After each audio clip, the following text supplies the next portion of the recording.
तर पुण्यामध्ये राष्ट्रवादी शरदचंद्र पवार गटाच्या हालचाली वाढलेल्या आहेत। शरद पवार यांच्या उपस्थितीमध्ये निलेश लंके आणि वसंत मोरे हे राष्ट्रवादी शरदचंद्र पवार गटात प्रवेश करण्याची दाट शक्यता आहे। जय महाराष्ट्रला विश्वसनीय सूत्रांनी ही माहिती दिली आहे।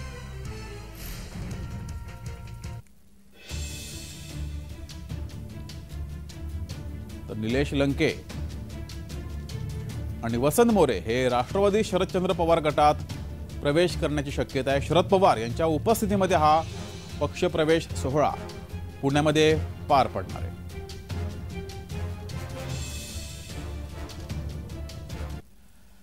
तर निलेश लंके राष्ट्रवादी शरदचंद्र पवार गटात जाणार आहेत। राजकारणात काहीही होऊ शकतं असं सूचक वक्तव्य निलेश लंके यांनी केलं आहे।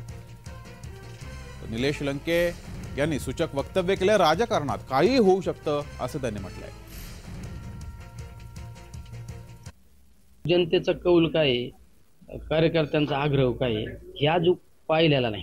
कार्यकर्ते लिमिटेड असतात, ते आपल्या आजूबाजूला फिरत असतात आणि ते कधी कधी आपल्या सुरात सूर मिसळत असतात। पण खऱ्या अर्थाने जे ग्राउंड लेवलला जनता आहे, जे मतदार आहे, त्या मतदारांची भावना काय आहे ती पण तपासली पाहिजे ना। बऱ्याच राजकीय नेते मंडळींना कधी कधी असा फटका पडतो की अरे ते म्हणतो हा नेता माझ्या बरोबर होता, तो ना म्हणे आता माझ्या बरोबर निकाल लागला, तर असं उलटा निकाल कसा लागला। त्यांनी जनतेचा सूरत तपासलेला नसतो ना। जनताचं मत काय हे पाहणं गरजेचं आहे आणि त्यावेळेस मग काय निर्णय घ्यायची वेळ आली त्यावेळेस निर्णय घेऊ।